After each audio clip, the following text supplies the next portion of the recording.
It is a free Thanksgiving Day meal that is provided with all the trimmings. We served 2,700 people last year, which is a third of Garden County.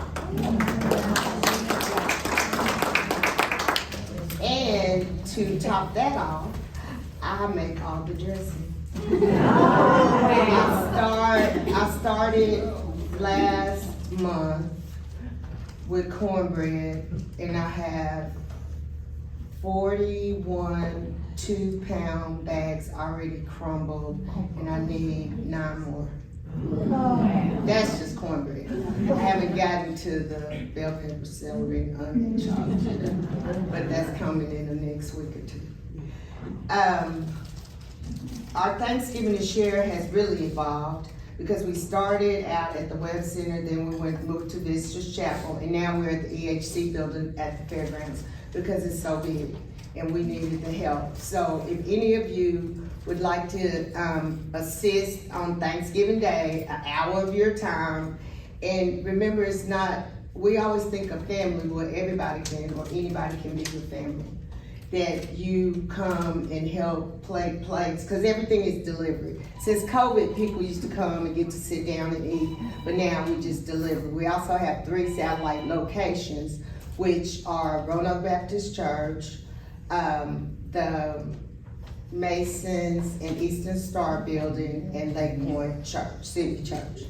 So the people at Lake Point, they want their people to come in and eat. So they had about 250 people come in and eat last year and sit down, in addition to another 150 dinners that people picked up. So they were one of our biggest satellite sites. But we have people who come, deliver, make plates.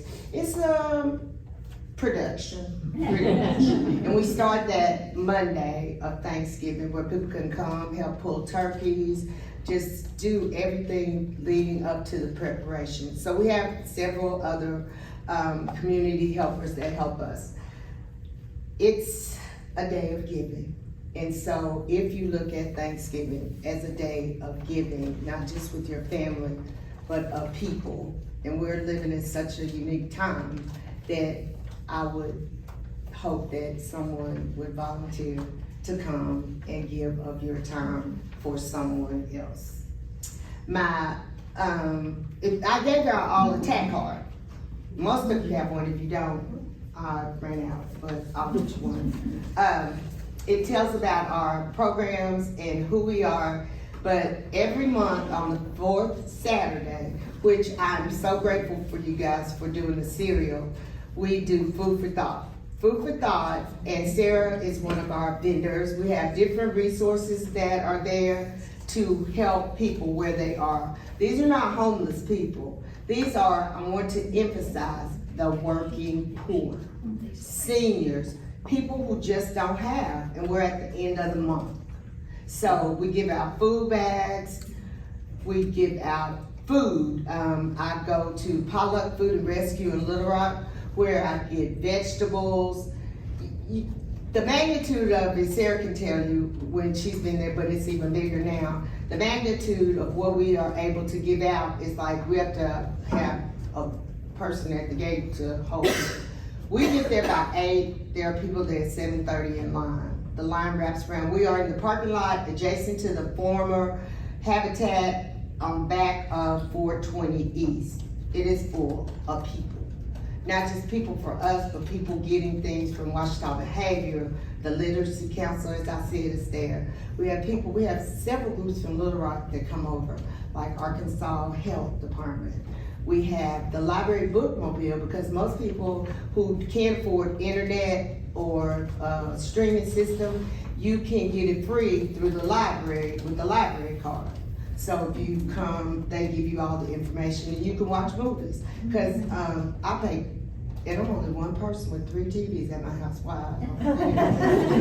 But my direct cable bill is like $200. And I'm thinking, I don't even watch TV like that. But sometimes I just go through and cut them all along. So I feel like, at least I've used it up. They're charging me for 3, so I might as well just have them all. But, you know, and that's a blessing for me. But look at the people who can't. And we live, whether you believe it or not, but I'm in the who's who, so I do know what I'm talking about. Hot Springs is a poor community for its citizens. Yes, people come here, yes, people love it here, but this community is poor. Food insecurity is one of the highest. And I think when I talk about food for thought it's the elderly people that come, people who live in Home Harbor, people who live in the Aristocrat, people who live in Mountain View, people who live in the Towers. These are people's grandmothers, these are people you even know. These are kids, parents, and grandparents that you taught, parents that you taught. They just didn't do. If you think of kids that you taught, you can think, well, I kind of knew that, I don't go far. They haven't. And now with our economy and the cuts in federal assistance, it's not that everybody is lazy. It's not. It's not that everybody can't or doesn't want to. They just can't. I mean, go to the grocery store, you all go.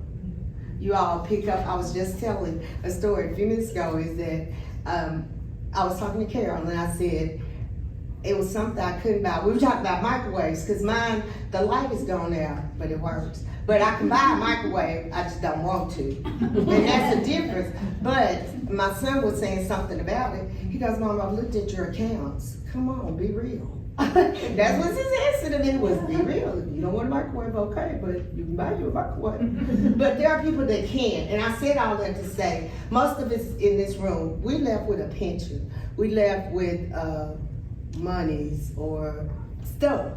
And people who worked every day and made $2 an hour, they didn't know about 401s, they didn't know about IRAs or stocks. They didn't. It wasn't left for them to know, because that was a time when they weren't supposed to, or they could have but didn't have the money to do it. So our food for thought, we see about 200 people or more, and we run out. We give care bags. A care bag is toothpaste, toothbrush, a washcloth, a bar of soap, shampoos, little ones, because I've had other people to make us their mission, and so we have those little things, just simple, basic essentials. And that's what our mission is to provide people with the basic essentials just for survival.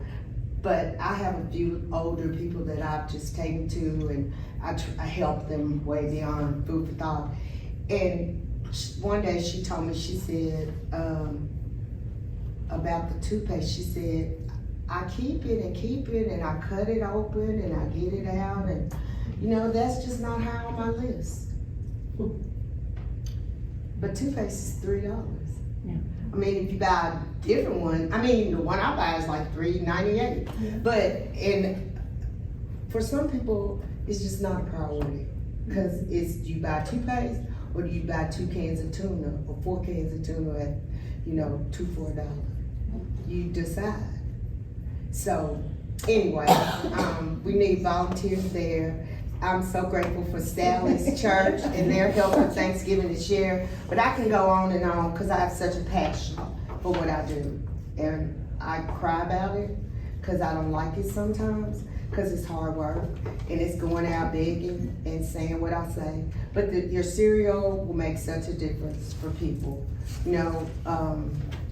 Food makes a difference for people. So thank you for having me.